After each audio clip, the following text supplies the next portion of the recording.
Welcome back to A Better Night's Sleep, a podcast about sleep, sleep disorders, and evidence-based treatments by military health sleep experts. I'm Dr. Julie Kinn with the Defense Health Agency.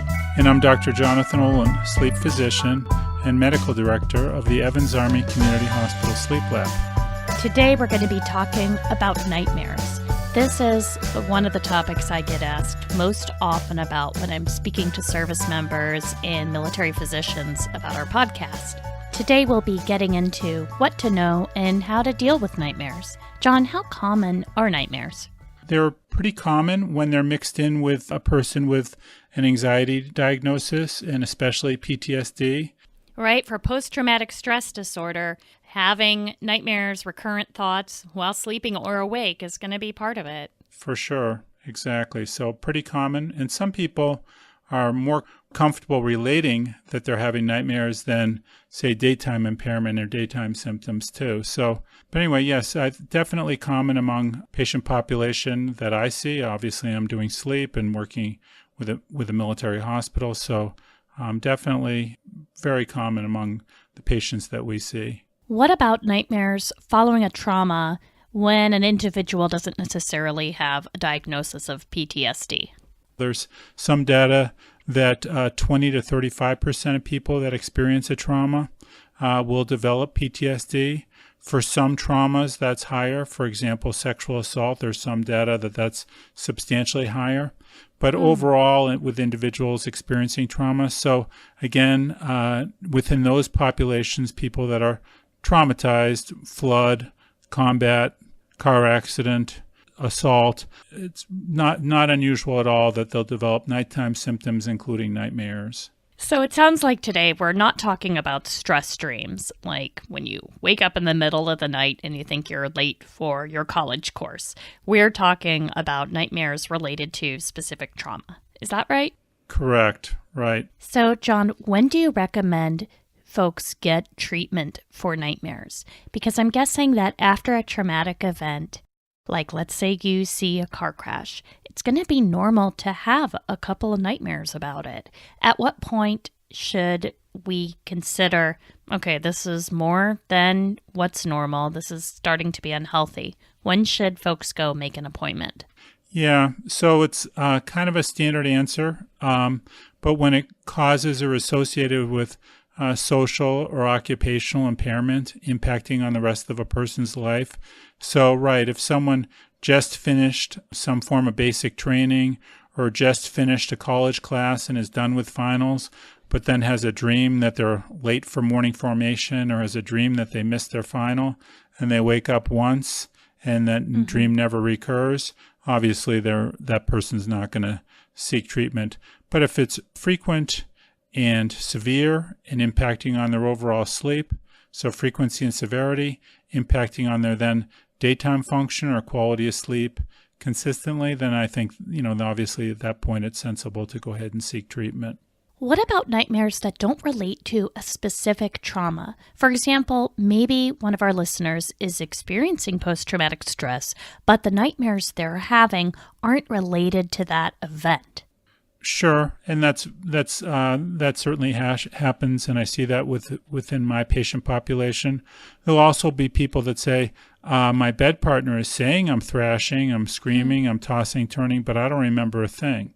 So, right. In general, they're going to be most people would say they're having nightmares, but they don't recall them or don't report them. Okay. So there's a continuum where people are waking up every night with drenched in sweat and vividly recalling their nightmare to not recalling the nightmare to having a dream about something quasi-related or unrelated, say falling or can't find their car keys. Right. But actually the trauma was, for example, combat. But there may be some thread or some general connection between that. Maybe their nightmare of driving civilian, but actually they were, driving when deployed and had traumatic experience with that. So again, if it's significantly interfering with their quality, quantity of sleep, daytime functioning, then obviously, regardless of the actual content, I think it's sensible to go ahead and treat them. I'm a psychiatrist. I'm a psychiatrist by training, and Freud wrote a lot of books and made a lot of statements about dreams. But in general, now when I'm treating people, I'm generally not exploring the quote meaning of the dream. We're interested in reducing the distress with the recurrent dream. So I'm not going to be saying, obviously this symbolizes this anyway. That's good to know.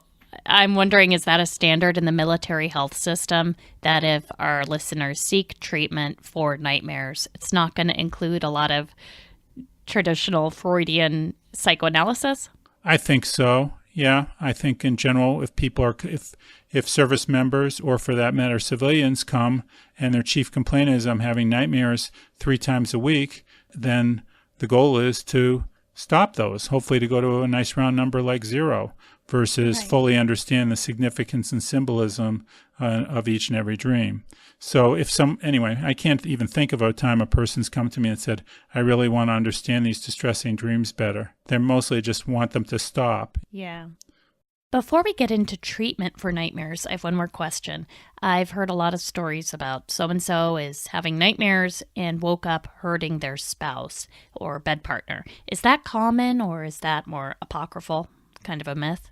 There are people that do act out dreams. It's certainly not common that most people with nightmares are actually significantly hurting a bed partner, but it does happen that people will slap their arms or move, etc. In general, for example, in the sleep lab, if one of our sleep techs is going to wake a person up, they'll try to do it in a stage of sleep, not REM, and they'll try to do it gently, or maybe even ask the person before they go to sleep, is it okay when I come into the room to, knock and call your name, etc. They're not going to rush up to someone who's had 10 deployments and shake them by the shoulder or something. There is something, maybe this is digressing, but there is something called night terrors that are different than nightmares. So nightmares generally occur out of REM stage sleep, rapid eye movement sleep. They're generally vivid and often complex. Night terrors are out of N3 sleep, non-REM sleep, deep stage of sleep. The person may scream, they may open their eyes, but they appear asleep, and it can be frightening for bed partners or household other individuals in the household. When they do wake up, they don't recall a dream. That must be so frustrating. Yeah, so it's a variation of, or it's a type of parasomnia like sleepwalking, but in this case they're not walking, they're screaming, typically with vocalizations, but again they don't recall dream content. So there are people with terrifying nightmares that generally occur out of REM, and when they wake up they recall the dream. That's a nightmare, not a night terror. So the night terrors are generally seen with kids, and they often or generally do outgrow them, meaning as their brain develops, they stop. Okay, fascinating. So I know that you normally work with adults. Would you be able to speak to treatment for night terrors as well, or should we just focus on nightmares? We should generally focus on nightmares because they're more common among our adult patient population. But night terrors, in general for kids, you look at them, assist them with quote outgrowing the condition, and find out if there's anything that's fragmenting their sleep. Anything that fragments sleep makes parasomnia. Para means like, and somnia sleep. So like sleep activities such as night terrors or sleepwalking, anything that fragments sleep makes parasomnia, including night terrors, more likely.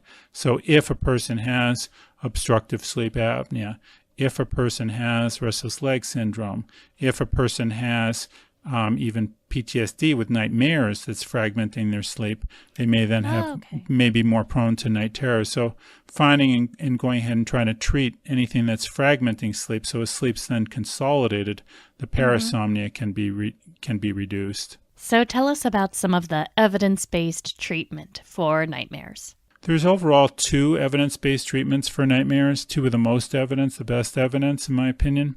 So one is a medication called Prazosin or Minipress. It was developed as a blood pressure medication, and it's, I think, generic now. And there's data or studies in using it off-label, meaning and the FDA has not approved it. In general, drug companies don't want to spend a lot of money looking and getting FDA approval for something that's generic. That's used in various doses. I generally start, if I do prescribe it, with 1 milligram and take it at night, and then can go up to, I often will stop at 7 or 8 milligrams.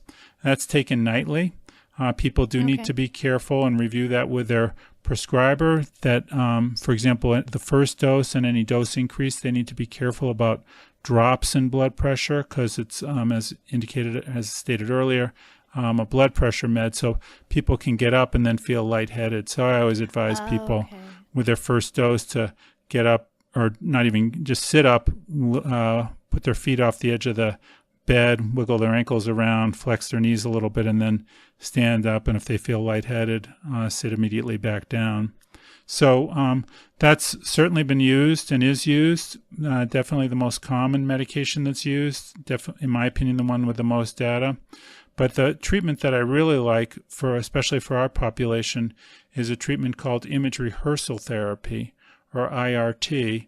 And this is used for people with recurrent nightmares. So especially if the person's having the same, or say 3 or 4 recurrent nightmares over and over again.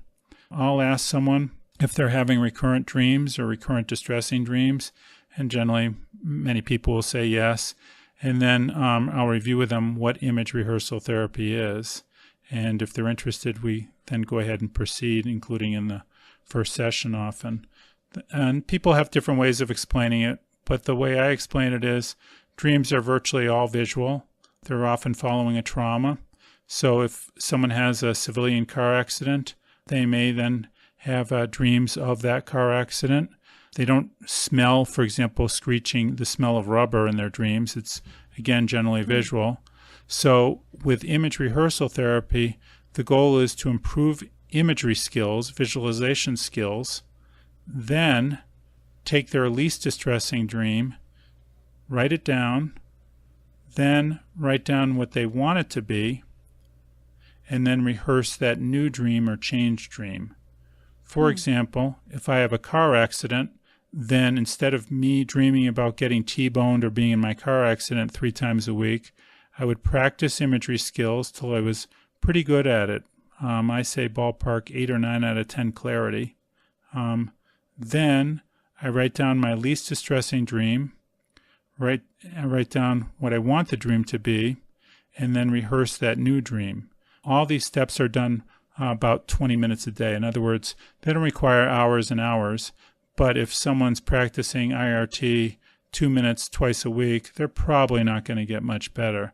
But if people are practicing their imagery 20 minutes a day, could be 10 minutes twice a day, they can improve their imagery skills till they're approximately 8 or 9 out of 10 clarity, then start modifying the dreams. The goal is that they are going to be more of a driver of their dreams and less of a passenger. So they're not just kind of blindly, if you will, putting their head on the pillow and saying, oh, I hope the car accident or the IED or the flood or whatever the trauma isn't too bad tonight. The goal is that they then have the ability to actually take control of the dream, to be a driver of their dream instead of just a passenger. People then march up sequentially up to their worst or most unpleasant nightmare. It's a phenomenal approach, and I know the data and the evidence behind it is great, and that's part of why it's being adopted throughout the military health system. In my experience, a substantial portion of people get significantly better. Not everyone, but my experience, over 80% of people get significantly better. Wow, that's fantastic. Yeah, and so that's a good number with no side effects. I've used it with people that don't clearly recall their dream, but their bed partner report that they're thrashing. They do recall the trauma, say it was combat or non-combat, and then they have used these same skills and then think about what they're probably dreaming about, modify what they think they're dreaming about to a different image or sequence, and then rehearse that, and they've gotten better. It's one of those treatments that can be a little difficult to take in all at once as you're listening to a podcast, but fortunately there's lots of good information on it out there. I'll put the link to a handout in the show notes, But I also, of course, want to refer people to an app we made in the Defense Health Agency called Dream Easy. It's just the word dream and then the letters E and Z. And it walks you step by step how to do imagery rehearsal therapy with your clinician, or even if you don't have a clinician yet, it can help you understand the essentials of the treatment. And of course, like all the mobile apps and websites we make in the military health system, it's completely free for military and civilians and very highly secure. I think it can be of significant benefit to a number of people that currently, could be using it. The Dream Easy app is a pleasant app to use, too. I've got to say the team did a great job with it. It walks you through the skills used in imagery rehearsal therapy, and you practice visualizing fun, nice experiences. I'm not sure I said this earlier, but in general, the images that people are practicing are only pleasant, including when they're acquiring the skill.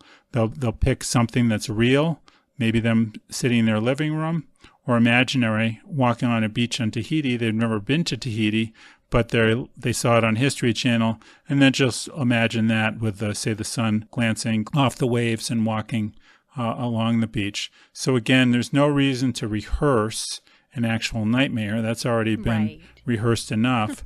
The goal is to develop imagery skills that are good and vivid to then begin to modify the dreams. Thank you, John, as always, for helping us better understand this topic. Nightmares and imagery rehearsal therapy is timely, as always, in our military community. Listeners, we're hoping to hear from you to get your feedback on this show and to hear what other questions you have about sleep and evidence-based sleep treatments. A Better Night's Sleep podcast is produced by the Defense Health Agency. You can get in touch with us on Facebook and Twitter at Military Health. Be sure to check out our other podcasts. And if you like this content, be sure to rate and subscribe on iTunes or wherever you get podcasts. Thanks so much, and we'll talk to you next time. Until then, we hope you get a better night's sleep.